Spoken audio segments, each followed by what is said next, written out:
शांति। बेहद का वैरागी, त्यागी और सेवाधारी ही विश्व महाराज है। मनुष्य आत्माओं को लाइट और माइट देने वाले, विश्व महाराजन की श्रेष्ठ प्रालब्ध प्राप्त कराने वाले, नजर से निहाल करने वाले, धर्मराजपुरी की सजाओं से बचने का पुरुषार्थ कराने वाले, विश्व कल्याणकारी परमात्म शिव बोले। रूह का रूहानी मिलन वाणी द्वारा होता है या वाणी से परे रूहानी मिलन होता है।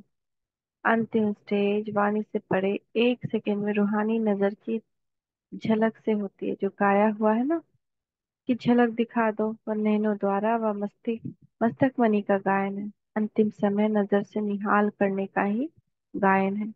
आप हर एक लाइट हाउस माइट हाउस की स्थिति में होंगे तो एक स्थिति पर स्थित होते हुए विश्व के चारों ओर अपनी लाइट और माइट देने का कर्तव्य करेंगे। इसमें भी विश्व महाराजा बनने वाले लाइट और माइट हाउस होंगे। राजपद पाने वाले के संपर्क में आने वाले साहूकार व प्रजा लाइट हाउस नहीं होगी, बल्कि लाइट स्वरूप होगी। और माइट हाउस दोनों में अंतर है। विश्व महाराजन बनने के लिए जब तक विश्व सेवक नहीं बने हैं, तब तक विश्व महाराजन नहीं बन सकते। विश्व महाराजन बनने के लिए 3 स्टेजेस को से पार कर। पहला पहली स्टेज 1 सेकंड में बेहद का त्यागी, सोच करते समय गंवाने वाले नहीं, एक झट से एक धक से बाग पर बलिहार जाने वाले। दूसरी बात, बेहद के निरंतर अथक सेवाधारी। और तीसरी बात, सदा बेहद के वैराग्य वृत्ति वाले। बेहद के त्यागी और बेहद के सेवाधारी और बेहद के वैरागी, इन तीनों स्टेजेस से पार करने वाले ही विश्व महाराजन बन सकते। अंत में लाइट हाउस और माइट हाउस बन सकते। अपने आप को चेक करो कि तीनों स्टेजेस में कौन सी स्टेज तक पहुंचे हैं। स्वयं ही स्वयं का जज बनो। धर्मराजपुरी में जाने से पहले जो स्वयं का स्वयं जज बनता है, वह धर्मराजपुरी की सजा से बच जाता है। बाप भी बच्चों को धर्मराजपुरी में नहीं देखना चाहते। धर्मराजपुरी की सजा से बचने का उपाय कौन सा है, जानते हो? अज्ञान काल में भी कहावत है, सोच समझ कर काम करो। पहले सोचो, फिर कर्म करो या बोलो। अगर सोच समझकर कर्म करेंगे तो व्यर्थ कर्म के बजाय हर कर्म समर्थ होगा। कर्म के पहले सोच अर्थात संकल्प उत्पन्न होता है। यह संकल्प ही बीज है। अगर बीज अर्थात संकल्प पावरफुल है तो वाणी और कर्म स्वतः ही पावरफुल होता है। इसलिए वर्तमान समय के पुरुषार्थ में हर संकल्प को पावरफुल बनाना है। संकल्प ही जीवन का श्रेष्ठ खजाना। आज का वरदान भी वही है, आज की मुरली भी वही है। अगर संकल्प की सिद्धि हो जाए, संकल्प हम श्रेष्ठ करें तो अपने आप सिद्धि स्वरूप बन जाएंगे।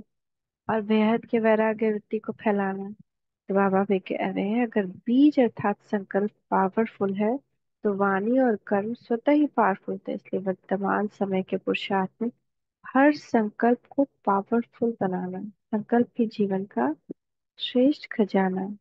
इसे खजाने द्वारा जो चाहे जितना चाहे उतना प्राप्त कर सकते हैं। वैसे इस श्रेष्ठ संकल्प द्वारा ही सदा काल के श्रेष्ठ प्रालब्ध पा सकते हैं। सदा भी छोटा सा स्लोगन स्मृति में रखो कि सोच समझ कर करना और बोलना, तब सदा काल के लिए श्रेष्ठ जीवन बना सकेंगे और धर्मराजपुरी की सजाओं से बच सकेंगे। जैसे जज का कार्य क्या होता है, सोच समझकर जजमेंट देना, हर संकल्प से अपना जस्टिस बनो। इससे तो स्वर्ग में भी विश्व महाराजन का श्रेष्ठ पद प्राप्त कर सकेंगे। अच्छा, आज विशेष नए नए बच्चों से मिलने के लिए बाप दादा को भी पुरानी प्रकृति को अधीन करना पड़ा। बलिहारी नए बच्चों की, जो बाप को भी आप समान बना देते हैं। बाप दादा भी ऐसे सिकिलधे बच्चों को देखकर हर्षित होते हैं। हर एक की लगन का स्नेह और मिलन मनाने का आवाज बाप दादा के पास सदैव पहुंच रहा है। इसलिए रिटर्न करने के लिए बाप दादा को भी आना पड़ा।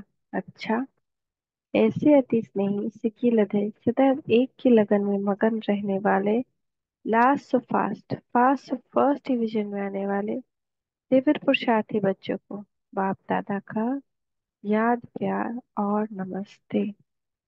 हम बच्चों का भी फर्स्ट डिवीजन में हम बच्चों आने वाले हम बच्चों का भी फिर बाप दादा को याद प्यार नमस्ते। शुक्रिया बाबा, शुक्रिया। ओम शांति। ओम शांति। ओम शांति।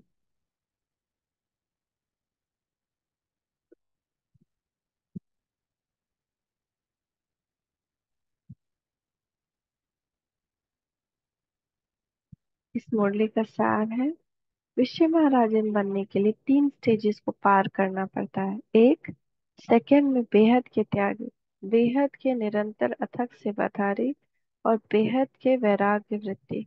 दूसरा, विश्व महाराजन बनने वाले लाइट हाउस और माइट हाउस की स्थिति में स्थित होकर विश्व के चारों ओर लाइट और माइट देने का कर्तव्य करेंगे। तीसरा, सदैव ये छोटा सा स्लोगन स्मृति में रखो कि सोच समझ कर करना और बोलना है, तब सदा के लिए श्रेष्ठ जीवन बना सकेंगे और धर्मराजपुरी की सजाओं से बच सकेंगे। अंतिम समय नजर से निकाल करने का ही गायन। ओम शांति। ओम शांति। ओम शांति।